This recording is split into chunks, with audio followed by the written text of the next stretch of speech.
नमस्कार, स्वागत है एमपी समाचार में। चलिए देखते हैं एमपी की ताजा और बड़ी खबरों को।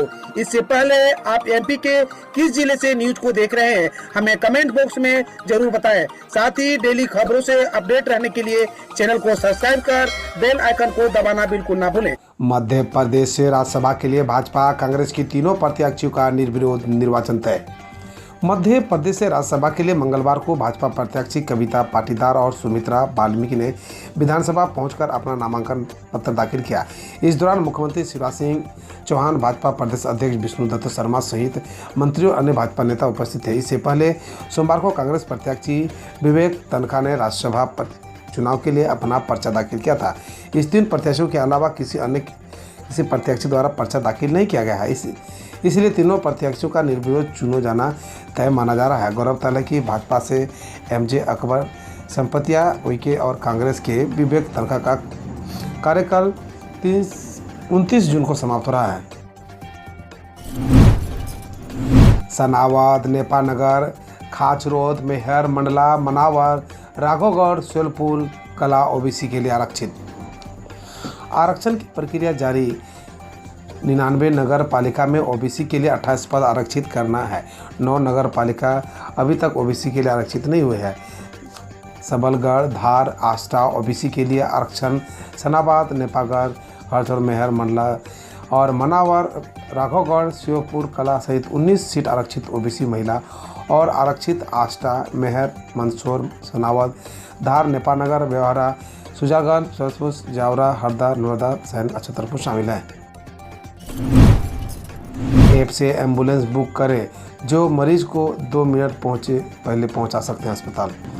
108 एम्बुलेंस बुलाने के लिए फ़ोन करने से ज़्यादा बेहतर है 108 संजीवनी ऐप से एम्बुलेंस बुलाना। इसका फ़ायदा यह होगा कि मरीज को 2 मिनट पहले अस्पताल पहुंचाया जा सकेगा। ऐसा इसलिए कि एम्बुलेंस के बुलाने के लिए फ़ोन करने 2 से 3 मिनट पूरी जानकारी बताने में जाते हैं। ऐप में कौन फ़ोन करने पहले पूरी जानकारी पहले से दर्ज रहती है। ऐप से बुकिंग करने पर कॉल सेंटर में उस जगह की जानकारी भी जीपीएस के जरिए पहुंच जाती है जहां से फ़ोन किया जा रहा है। ओबीसी को झटका। जिला पंचायत अध्यक्ष के आरक्षण में 9 सीटों का हुआ नुकसान। त्रिस्तरीय पंचायत चुनाव के लिए जिला पंचायत अध्यक्ष पद के आरक्षण की प्रक्रिया पूरी हो गई। इसमें पिछड़ा वर्ग यानी ओबीसी को बड़ा झटका लगा है। 2015 यानी 14-15 के चुनाव में ओबीसी वर्ग के लिए जिला पंचायत अध्यक्ष पद की 13 सीटें आरक्षित थी, लेकिन इस हर आरक्षण में ये घटकर 4 रह गई है, यानी 9 सीटों का सीधे नुकसान हुआ है। अब ग्राम पंचायतों में प्लबिंग सैनिटरी का काम संभालेंगी महिलाएं। मदन मोहन मालवीय भोपाल जिले के ग्राम पंचायतों में सरकारी शौचालय बनाने और नल लगाने का काम अब तक पुरुष करते रहे थे, लेकिन अब यह काम भी ग्राम पंचायत में स्वसहायता समूह की महिला करेंगी। इसके लिए जिला पंचायत भोपाल ने रूट सेट संस्थान के सहयोग से समूह की 21 महिलाओं को प्लबिंग और सैनिटरी की प्रशिक्षण दिखलाया है। यह प्रशिक्षण महिलाओं को आत्मनिर्भर बनाने के लिए दिया गया है। प्रशिक्षण के बाद इन महिलाओं को प्रमाण पत्र देकर स्वरोजगार अपनाने के लिए भी कहा गया है। कोरोना से माता पिता को खोने वाले बच्चों को मिलेंगे 5,000 प्रतिमाह। मुख्यमंत्री शिवराज सिंह। कोरोना से माता पिता खो देने वाले बच्चों को प्रदेश सरकार की तरफ से प्रतिमाह 5,000 रुपये प्रतिमाह दिए जाएंगे। ये बात मुख्यमंत्री शिवराज सिंह चौहान मंगलवार को देवी अहिल्या इंदौर गौरव दिवस पर बच्चों से मिल रहे थे। वाहनों के वीआईपी नंबर के लिए 1 जून से फिर लगेगी बोली। अपने वाहनों पर वीआईपी नंबर के शौकीन लोग बुधवार से फिर वीआईपी नंबर खरीद सकेंगे। हालांकि इस बार कोई नई सीरीज नहीं होने से कम नंबर बिकने की आशंका है। पिछली बोली में भी केवल 31 नंबर मिले थे। इसमें से किसी भी नंबर पर 2 दावेदार नहीं थे। इसमें से नंबर अपनी बेस कीमत पर ही बिक गए थे। कर्मचारियों की चुनाव ट्रेनिंग में ड्यूटी लगी। यूजी फर्स्ट ईयर लॉ की परीक्षाएं फिर होगी लेट। नगर निगम चुनाव को लेकर देवी अहिल्या विश्वविद्यालय के कर्मचारियों के ट्रेनिंग में ड्यूटी लगा दी।